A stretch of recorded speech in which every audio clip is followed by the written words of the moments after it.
Diego, Javiera, Jocelyn, ¿se está viendo la presentación en este momento? Sí, profe, se ve bien. Sí, profe, sí se ve. Ya, gracias. Gracias. Ya, vamos a esperar solamente un par de minutos y vamos a continuar. ¿Ya? ¿Hay alguna duda, algún comentario que quieran hacer? Yo tengo una duda. Cuando dijo que en la yegua no era viable el tener dos embriones, ¿eso siempre así o se hace como alguna evaluación para saber si se puede o no se Bueno, puede? existen algunas razas que tienen mayor probabilidad de tener gestaciones melliceras, como es la yegua, la raza fina sangre carrera y los apaluzas. Ahora, la industria ecuestre de los caballos de carrera, ¿cierto? Caracterizado, ¿cierto? O representado por estos grandes aras, donde pueden haber 300 madres, ¿cierto? Imagínense la cantidad de recursos que genera todo eso. Siempre hay veterinarios que están realizando todo lo que estamos comentando ahora en la fase inicial, mediana y a término de la gestación. Siempre se hacen controles seriados ecográficos. Y aquellas yeguas que tienen gestaciones melliceras se detectan tempranamente para eliminar una vesícula embrionaria. Resulta que, si bien la naturaleza es muy sabia y han habido yeguas que han parido dos crías, esas dos crías muchas veces el desarrollo de esas dos crías es en desmedro de la otra. Son crías con mucho más débiles, de menor tamaño, de menor peso, ¿cierto? Entonces, o muchas situaciones fallece una. Entonces, pensando que en la viabilidad, ¿cierto? Y que lo natural es que paran da una, sobre todo en aquellas razas que tienen mayor incidencia de gestaciones melliceras, se deben chequear y evitar de que se desarrolle esta doble gestación. Y eso se hace por medio de técnicas, básicamente apoyado con ecógrafo, vía transrectal, y se elimina la vesícula embrionaria que está mucho más alejada al cuerno gestante. Ya, profe. Gracias. De nada. Bien, ya, voy a... Ya, ahí se está viendo la presentación grande, ¿cierto? Sí. Sí, profe. Ya, voy a continuar. ¿Alguien tiene alguna duda, alguna pregunta? Yo les pido perdón por el tema de la conectividad, pensé que Collaborate iba a funcionar bien, no lo fue, no se va a volver a repetir en las siguientes presentaciones. De todas formas, Profe, disculpe, ¿sí? cuando dijo que se medía desde la arteria uterina hasta el alantocorion, ¿eso dijo? ¿Sí? ¿Qué está midiendo ahí? El ¿El grosor, grosor de qué? el grosor útero placentario. Ya, muchas gracias. El grosor útero placentario, o hay algunos autores y papers que hablan de espesor útero placentario, o ECUP, ¿ya? Lo voy a buscar acá, ¿cierto? Espesor conjunto útero placentario, o ECUP, ¿ya? Básicamente se mantiene y en las mismas medidas, cuando lo ecografiamos y lo monitoreamos, ¿cierto? Por palpación, por medio de una técnica transrectal, hasta el mes 5, 6, 7, ¿cierto? Pero después del mes 7, este empieza a aumentar. Pero el crecimiento, como yo les dije al comienzo, es principalmente en el último tercio de gestación. Se fijan que en el mes 9, 10, 11 y 12 ya los el grosor es mucho más grande porque eso es proporcional al desarrollo del feto. Ahora, este grosor nunca tiene que estar sobre ciertas medidas. Acá en el grosor útero-placentario dice que el máximo tiene que ser 11 más o menos 2,4, por eso yo hablo de 13-14 milímetros, ¿ya? Bueno, y es el grosor menos. Porque si está mucho más ampliado, si este grosor que va entre esta línea anecoica que se ve ahí, que es la arteria uterina media, ¿cierto? Desde ahí yo hago hasta el antocorio. Todo eso lo mido. Si eso mide 15 milímetros, eso es compatible ya con inflamación, con una placentitis. Y la consecuencia de esa placentitis es el aborto, ¿cierto? El desprendimiento placentario y el aborto. Entonces, por eso es importante en todos los trabajos reproductivos, la gente que se dedica trabaja en los aras, ¿cierto? En la yegua, ecografiar desde el 8º al 10º mes principalmente, para evaluar la conformación y la integración de esta membrana o este conjunto útero-placentario. ¿Ya? Profe, disculpe, ¿qué ¿Sí? pasaba si el grosor era mucho más de 14? Si esto está aumentado, eso es compatible con inflamación. Y si hay inflamación, normalmente está asociada a infección. Y yo les mencioné que la causa más frecuente de aborto en la yegua es la placentitis de tipo ascendente, por mala conformación vulvar, por yeguas muy flacas, ¿cierto? Por yeguas que tienen una mala conformación hermética de los labios vulvares, y eso hace que favorezca el ingreso de aire, de bacterias, etcétera, yeguas añosas, etcétera. Y esas bacterias generan inflamación, la inflamación va a producir prostaglandinas, las prostaglandinas van a actuar a nivel miometrial, generando contracciones uterinas y aborto. Por eso es importante evaluar el grosor útero-placentario, sobre todo en el último tercio de gestación, ¿cierto? No quiero hablar de meses, pero ya saben que son más o menos 320, más o menos 15 días. Acá en este paper habla de 12 meses porque hay algunas razas que pueden llegar perfectamente a los 12 meses. Yo tengo la experiencia de una yegua apaluzas que me ha tocado atender con 365 días de gestación. Y ahí la pregunta es, ¿nos preocupamos? ¿O eso es normal? ¿Cierto? Porque en otra raza probablemente eso no es normal. Por lo tanto, eso hay que tenerlo como antecedente.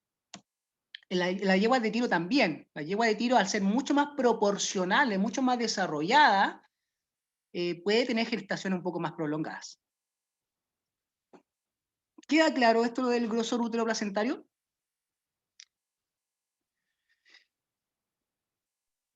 Sí, profe, claro. Sí, Bien. profe. Entonces ustedes pueden ver que ecográficamente, a mano izquierda de esta línea hiperecoica, nosotros nos encontramos con el líquido alantoidio, que es lo primero que sale en el momento del proceso del parto, ¿cierto?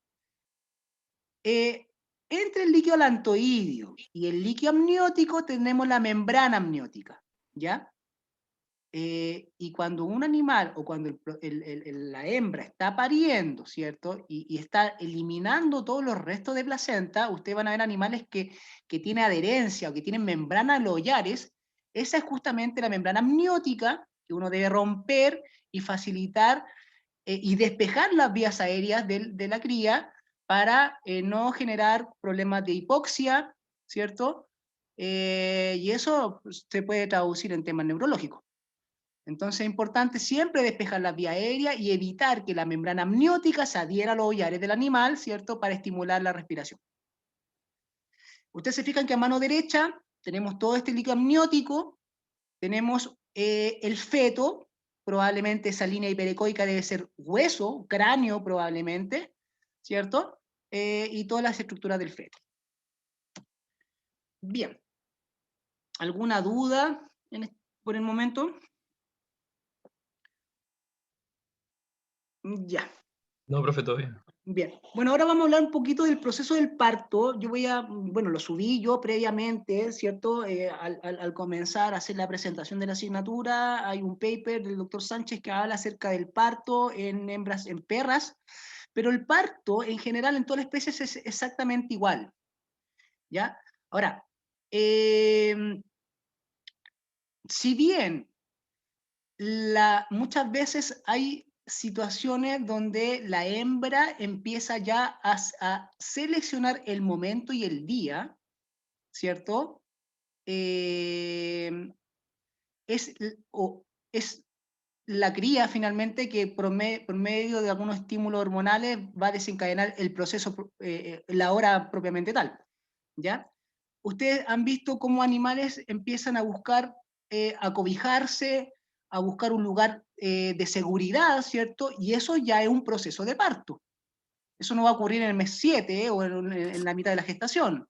Entonces, hay que estar atento. El acerto ocurre exactamente lo mismo, pero en sistemas productivos intensivos no es capaz de desarrollar esa característica, pero el animal siempre trata de buscar, sobre todo los animales que son presas como la yegua, lugares de tranquilidad, normalmente en la noche, ¿cierto?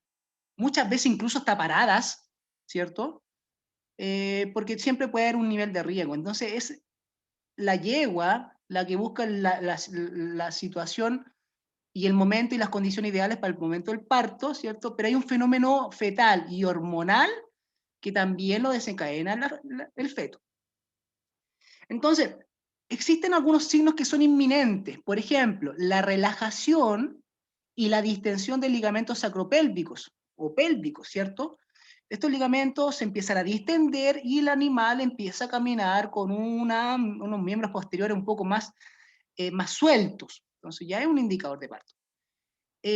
La expansión y el edema que puede haber a nivel de la vulva. Recuerden que a medida que se desarrolla toda la gestación, hay un tapón mucoso a nivel del cervix que impide la expulsión del feto. Sin embargo, en el proceso de parto, ese tapón mucoso que hay a nivel del cervix se elimina, ¿cierto? Y lubrica el canal del parto, ¿ya? Y el desarrollo mamario también ocurre en el último mes de gestación, ¿cierto? Es también un buen indicador del momento del parto, ¿ya? Ahora, la construcción, lo que yo les mencionaba, la cerda, el caso de la perra, de nidos, ¿cierto? Eso es característico de algunas especies, ¿cierto? Y es importante que ustedes sepan reconocerlo. Bueno, lo que les dije yo, el inicio del parto es estimulado por el feto, pero es completado por la interacción de factores endocrinos, neuronales y mecánicos. Ahí está importante el reflejo de Ferguson, que es un reflejo que cuando el potrillo, el animal, pasa por el cervix, estimula el techo del cervix, y eso que aumenta las contracciones y la producción de oxitocina, ¿cierto? Por eso es importante el pasaje por el cervix propiamente tal. Y a nivel fetal, ¿cierto? La progesterona de la placenta está manteniendo a nivel de la gestación un miometrio sin mayor actividad. Pero esta actividad, ¿cierto? Va a estar aumentada, ¿cierto? En el proceso de parto, que por un lado va a aumentar en frecuencia y en cantidad las contracciones uterinas, y por otro lado va a generar una dilatación del cervix.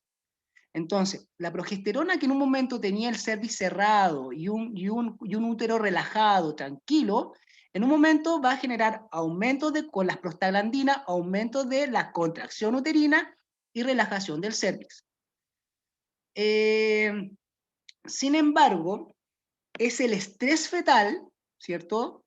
Por eso hay muchas hembras, muchas vacas que están preñadas en las líneas de faena, que a veces están pariendo en el mismo momento, porque es el estrés fetal, ¿cierto? Y de la madre, y también puede ser inducido farmacológicamente para inducir parto, que va a hacer que aumente el estrógeno y en complemento a las prostaglandinas aumenten las contracciones miometriales. Entonces, la prostaglandina, el estrógeno, y la misma oxitocina van a estimular las contracciones miometriales que se vuelven un poco más regulares, ¿cierto?, en cantidad y en frecuencia, para comenzar la primera etapa del parto.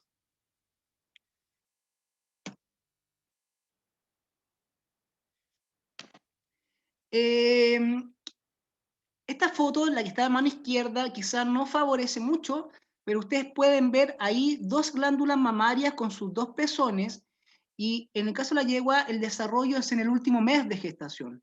Se empieza a llenar, y se empieza a secretar una secreción, valga la redundancia, media transparente, cerca de 48 horas antes del parto. Esa secreción láctea es rica en electrolitos. Yo tuve la posibilidad de hacer un estudio allá en la Austral, cuando hice mi especialidad, midiendo electrolitos de la secreción láctea como indicadores de parto, ¿cierto? Y el sodio siempre se mantiene en una elevada concentración, pero empieza a disminuir drásticamente 24 a 48 horas, no así el potasio y el calcio. Entonces tenemos tres electrolitos que se miden previo al parto, potasio y calcio, que se mantienen en niveles muy bajos, y estos, cerca de 24 a 48 horas, aumentan en forma exponencial, no así el sodio, que disminuye. Y cuando nos encontramos con estas líneas, que unas suben y otras bajan, ya es un indicador importante para predecir el momento y la hora de parto, o la fecha de parto. Entonces tenemos aquí, por ejemplo, el sodio, que en un momento, 72 horas antes del parto, estaba sobre el 80 milimoles por litro, pero en el momento del parto, o 24 horas antes del parto, ese baja a menos 30. ¿No? Así el potasio y el calcio, que están aumentando sobre 30, 35 y 40, y en 73 días antes del parto estaba en menos 20, menos 10 milimoles por litro. Entonces, es un indicador, esto obviamente se tiene que hacer en laboratorio, con tira reactiva, pero un indicador importante para saber la fecha de parto. Ahora, la forma de la glándula mamaria y la coloración también de esta secreción también puede ser un buen indicador. La ubre se empieza a llenar, pero se pierde la distensión que existe en el rafe medio 1 o 2 días antes del parto. O sea, ya es una pelota prácticamente donde las dos glándulas están completamente unidas. Ahora, esta secreción que yo les dije que 72 horas antes del parto era media grisácea, se vuelve más amarillenta y más lechosa a consecuencia de las concentraciones electrolíticas 24 horas antes del parto. Entonces también las características macroscópicas de esta secreción láctea también nos puede colaborar. ¿Ya? Entonces, el desarrollo de la glándula mamaria, la secreción láctea, el comportamiento del animal, ¿cierto? La forma de transitar, ¿cierto? De desplazarse, pueden ser algunos indicadores de parto. Ahora, el trabajo de parto comienza con, como he mencionado, con las contracciones uterinas peristálticas, que deben ser regulares, y la dilatación progresiva del cuello uterino. Esta dilatación muchas veces se puede medir por una vaginoscopía para saber qué tan dilatado está, ¿cierto? Para saber el momento del parto y colaborar si es necesario. Después viene la expulsión del feto, que es la segunda etapa, ¿cierto? Y finalmente la última etapa es la expulsión de las membranas fetales. Ya, en el caso de la yegua, se habla de retención placentaria cuando no has eliminado sus membranas después de 3 horas. La vaca es mucho más resistente, puede aguantar perfectamente 24 horas y no presentar retención placentaria. En el caso de la perra, ¿cierto? Va a variar mucho la cantidad de cachorros, ¿cierto? Pero más o menos en cada expulsión debiese eliminar la placenta. Pero el proceso de parto, propiamente tal, no debiese durar más de 12 horas, de 2 a 12 horas. ¿Ya? Es importante que ustedes manejen las fechas, los tiempos, para saber cuándo hay un parto distóxico o cuándo hay un parto normal, natural, donde no es necesario interceder. Pero siempre es importante saber cuándo interceder, porque esto normalmente se traduce en una urgencia. Una urgencia que puede generar una consecuencia de contaminación y de muerte de la yegua, pero también de calidad de sobrevivencia en la cría. ¿Sí? El momento de expulsión viene con una mala presentación, una mala posición, y no se expulsa correctamente, eso le puede generar hipoxia al potrillo y generar una encefalopatía hipóxica isquémica, o los famosos potrillos tontitos, porque nacen con un daño neurológico tan severo a consecuencia de la hipoxia que tiene muy mal pronóstico. Esa encefalopatía hipóxica isquémica es principalmente a consecuencia de la histosia y por una mala expulsión del feto en el proceso de parto. ¿Ya? Importante también manejar el momento y las horas relacionadas a la expulsión de la placenta.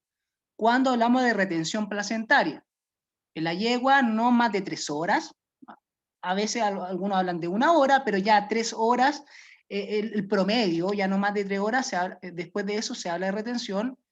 Y lo delicado de una retención placentaria, no tanto en la vaca, pero la yegua que sí puede generar contaminación uterina, ¿cierto? Laminitis, endotoxemia, etc. Por eso es importante saber el momento del parto. La yegua parió a las 4 de la mañana y son las 12 del día, y todavía está con la placenta colgando. Bueno, ya estamos hablando de retención. Tenemos que hacer un lavado uterino, tenemos que administrar un ecbólico, como oxitocina, por ejemplo, para aumentar las contracciones uterinas. Claro, todo eso pensando en el bienestar de la yegua y en las complicaciones que se puedan generar, principalmente la laminitis y endotoxemia. Ya. Con respecto al proceso de parto, y esto ya para finalizar, dentro de todo lo que ya he hablado, ustedes están viendo, fíjense que la viruta, ¿cierto? Bueno, ahí está toda la cola, es muy importante la higiene, la limpieza, una cama limpia, amplia, acolchada, seca, ¿cierto?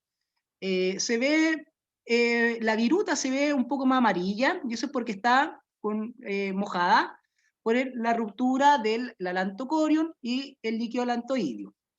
Pero hay una membrana que está cubriendo a la cría, ya estamos hablando de la fase de expulsión. ¿Cuál es esa membrana? Amniótica. Amniótica, bien, porque es muy bien, porque está cubriendo a la cría, y en el interior encontramos el líquido amniótico. Yo solo cumplo con mencionarle que la membrana amniótica se utiliza, tiene muchas propiedades beneficiosas para el manejo de heridas, ¿cierto? En los caballos los famosos sarcoides, para aumentar la cicatrización, ¿cierto? Y gente que se dedica a la reproducción, cada vez que hay un parto, juntamos estas membranas porque tienen muchas capacidades regenerativas en el manejo de heridas. Estoy hablando de heridas severas, de grado 4, ¿cierto? Quemaduras, por ejemplo, pero la membrana amniótica es muy útil y creo que también en perros se utiliza para el manejo de heridas ya de consideración.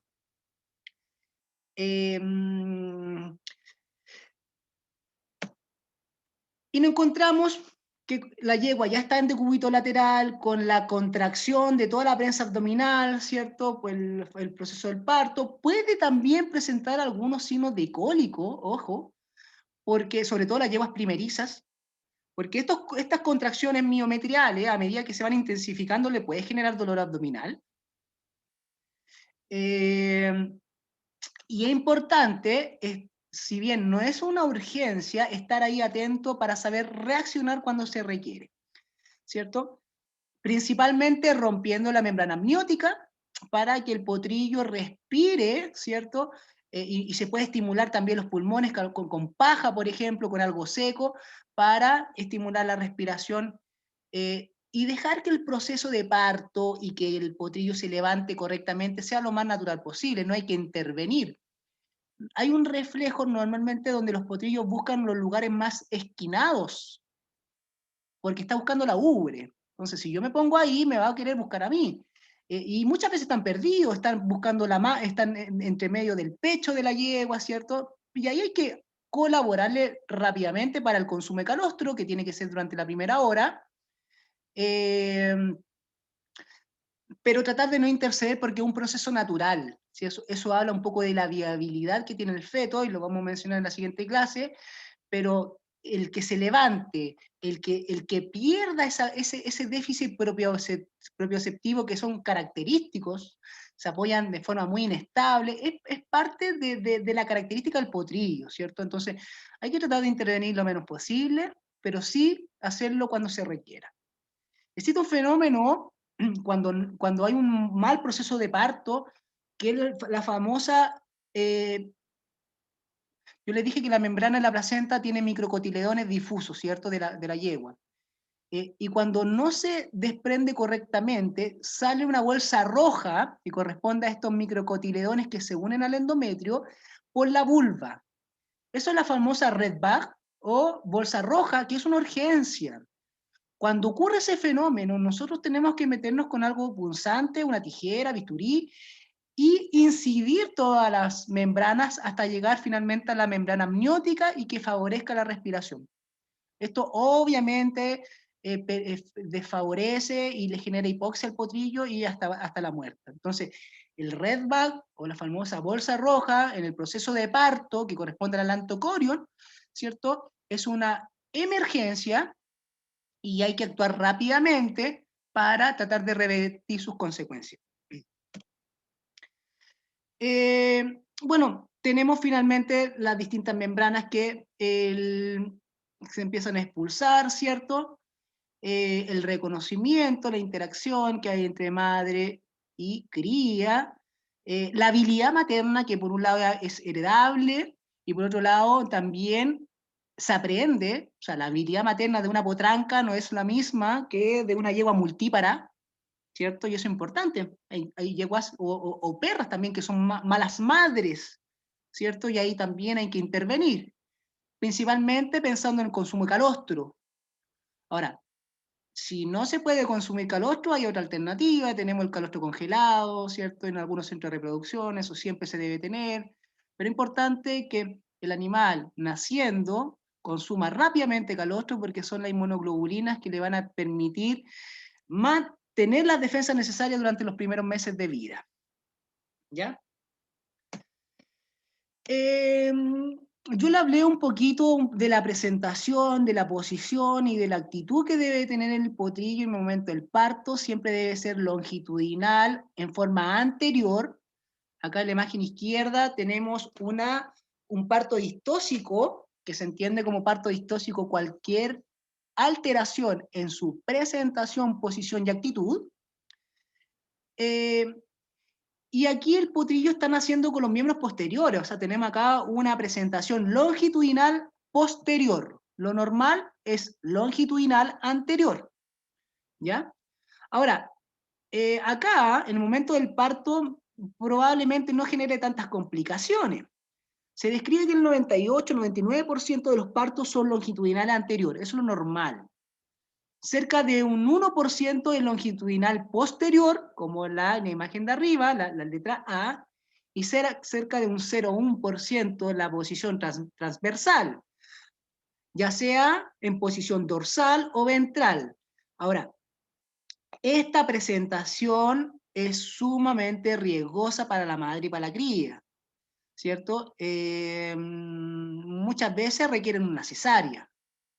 Pero si la cría no tiene viabilidad fetal, es un candidato para hacer una fetotomía. O sea, a mí me ha tocado corregir alguna distosia sumamente compleja por mala presentación y es engorroso el manejo, el procedimiento bajo anestesia general, ¿cierto? Y lo complejo que es sacar una cría muerta, ¿cierto? Por partes, y muchas veces eso requiere cirugía y hacerlo en pabellón. Entonces, nos encontramos con esta presentación transversal que tiene muy mal pronóstico, no así la presentación longitudinal posterior, ¿cierto? Y en la imagen de la derecha nos encontramos, si bien, bueno, la imagen de arriba es una longitudinal ventral, ¿cierto? Pero tiene los codos flectados. En la imagen del medio tenemos el cuello flectado, ¿cierto? Hacia lateral y en la imagen de abajo hacia ventral.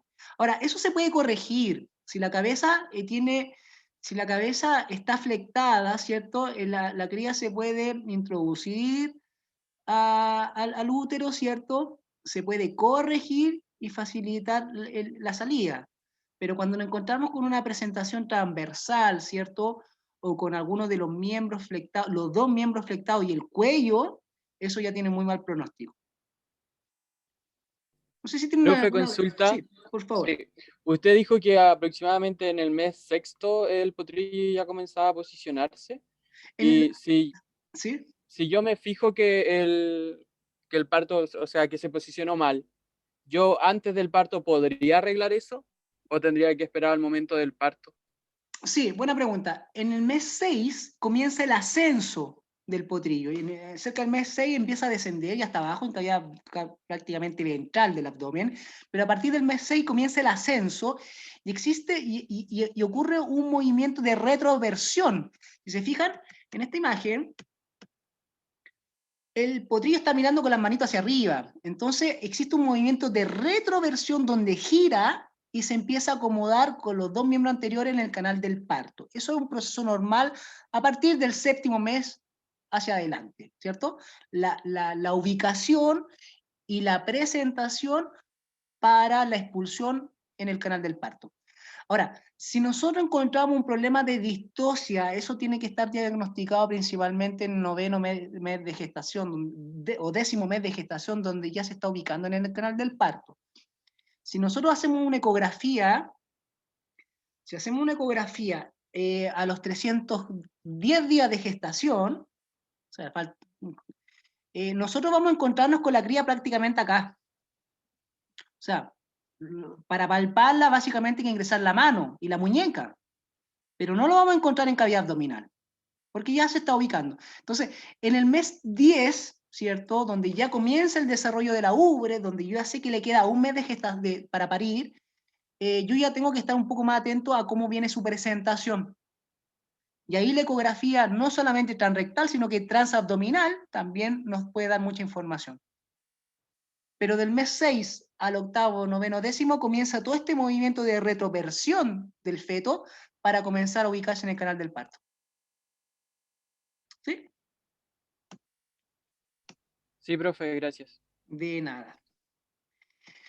Bien, yo lo invito a leer el paper que subió el doctor Sánchez. Habla de gestación en animales de compañía. Obviamente todo eso es preguntable, está bastante interesante, complementa un poco la presentación que hice yo.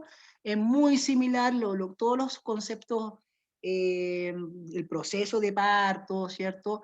Es muy similar en la especie, lo que cambia son los tiempos y por eso es importante identificarla. Nuestra gran complejidad es que no solamente tenemos que saber de una especie, sino que varias, ¿cierto? Y cada una tiene sus diferencias. Pero ese paper está bastante completo en español, interesante, pese a que un poquito antiguo, ya de tener unos 10-15 años, pero la fisiología no cambia. Lo que cambian son los tratamientos, los diagnósticos, ¿cierto? Pero la fisiología es básicamente la misma. Vamos a tener el paso práctico este viernes, va a ser por Zoom, ¿ya? Para no tener problemas técnicos, ¿cierto? Y yo no sé si tienen alguna duda, algún comentario. Profe, tengo una pregunta. Sí, por favor. Mi compañera primero. Muy bien. Tengo una duda, gracias. Sobre la última diapositiva, la posición de los fetos. Tengo, por ejemplo, en este caso sería, no sé, para mí la letra B con la letra C, que en este caso es como, por ejemplo, están los miembros anteriores hacia afuera, pero la de arriba tiene la cabeza flectada, pero en el caso del potrillo abajo, la cabeza está, ya, ¿cómo sería el nombre completo de esta y la otra para diferenciarla? Ya, bueno, ahí tenemos, siempre la presentación es cómo está el potrillo, su eje longitudinal con respecto al eje longitudinal de la hembra, de la madre. Entonces, yo le dije que la presentación normal es longitudinal dorsopúbica o dorsosacra, porque el dorso del potrillo está en contacto con el sacro o con el pubis, ¿cierto? O con el dorso sacra, con el sacro de la yegua. Acá tenemos una presentación longitudinal ventral, porque no es dorsal, ¿cierto? Con una dorsoflexión del cuello. ¿Se entiende? En la imagen B tenemos una presentación dorsosacral, ¿cierto? Con una ventroflexión del cuello. Bueno, con una flexión más que nada. La que está abajo es una ventroflexión. ¿Se entiende? Ventroflexión, dorsoflexión y una flexión lateral del cuello. Ya listo, gracias, profe. De nada. ¿Alguien más iba a preguntar algo? Sí, profe, yo. Profe, disculpa, pero en la pregunta que hizo mi compañera, en la letra B también es una presentación longitudinal ventral igual, ¿cierto, no? No, O tenemos sea, una dorsal, dorsal. perdón. Ya, Porque, perfecto. exacto, porque recuerden que el dorso de la cría está en contacto con el dorso de la... Eso es lo correcto, ¿cierto? Ya. Eso es lo correcto. No así la A, donde es ventral. Profe, mi pregunta era con respecto a los bovinos, ¿la presentación del parto normal es también longitudinal anterior o es posterior? No, longitudinal anterior, exactamente igual. Exactamente igual. Ya. Gracias, profe. Sí, sí, sí. Cuando vienen de longitudinal posterior, ¿cierto? Claro, eso ya genera signos de distosia. ¿Por qué? Porque las mismas manos, yo les dije que cuando van pasando por el canal del parto y también la eliminación de los líquidos y de la eliminación del tapón mucoso, lubrica y favorece el canal del parto. Pero si el potrillo, la cría, ya sean de la especie que sean, ingresan correctamente con la cabeza y con las manos, el desplazamiento de la cría no es hacia atrás, sino que es hacia abajo. Cuando la gente quiere colaborar, ¿cierto? Ya sea con cuerdas obstétricas o como muy mal lo hacen los camperos a agarrarle un camión, a lo que sea, la fuerza la hacen hacia atrás. Eso es sumamente traumático para la madre.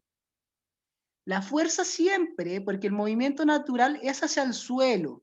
Y por lo tanto, si uno va a ayudar, va a ser con movimientos hacia el suelo. ¿Ya? Y ahí se pueden ocupar algunas cuerdas obstétricas, amarrándola a los nudillos, ¿cierto? Lubricar también el canal del parto, reubicar si hay un problema de distosia. Hay distintas técnicas, eso es cuando la presentación o la distosia es relativamente simple de resolver, pero cuando es compleja hay que voltearla, se tiene que ocupar un tecle para levantar y uno reubicar las estructuras internamente, ¿cierto? Si no pensamos en una opción quirúrgica. Ya, profe, Profe, muchas la gracias. última consulta que yo tengo con respecto al cordón umbilical. ¿Ya? ¿Qué pasa con el cordón? ¿Lo corta la yegua? ¿Se corta solo? Bueno, También vi una vez que debíamos limpiarlo. ¿Eso es sí, esos esencial? son manejos que lo voy a hablar en la siguiente clase, cuando hablemos un poquito más ya de la cría, ¿cierto? Pero sí, lo normal es que se desgarre solo, porque si uno lo corta con una tijera, el corte es tan limpio que eso puede favorecer hemorragia. ¿Ya? Lo normal, lo natural es que se corte solo, ¿cierto? O cortarlo con la mano, pero no con un corte tan limpio como si fuese incisional, ¿se entiende? Sí, sí, sí. Y después viene todo un manejo con el potrillo que viene las desinfecciones diarias de ese cordón umbilical. O sea, recuerden que por ahí fue alimentado durante todo su proceso gestacional. Entonces, tenemos arterias, venas y el uraco, y ahí está una patología que es frecuente, o sea, no es frecuente, pero el uraco persistente, que eso es cirugía, sí o sí, porque si no se genera contaminación. Y yo les dije que el potrillo y todo el animal que están haciendo no está completamente desarrollado. Entonces, esa contaminación es muy dañina, sobre todo si no hay consumo de calostro, si no hay inmunidad, ¿cierto? Si no hay defensa por parte de la cría. Y se generan onfaloflebitis, que es la infección del cordón, y esa onfaloflebitis genera poliartritis y básicamente un animal decaído con endotoxemia y prácticamente muerto, con muy mal pronóstico. Por eso es importante el manejo del cordón umbilical y del consumo de calostro. Bien. Ok, profe, gracias. De nada, ¿alguna duda, algún comentario que tengan? ¿Es necesario que hagamos una tercera Profe, grabación? Porque está quedando un minutito. Lo mío es muy corto. ¿Cada cuánto hay que hacer una evaluación de la gestación? Porque Bueno, como es súper larga. Sí, lo mencioné normalmente, en el caso de la perra se hace a partir del día 40, 50, que están sacando radiografía, ¿cierto? Para contar el número de cráneo, pero la yegua siempre la parte inicial y siempre la parte tardía, siempre en el primer tercio y en el último tercio.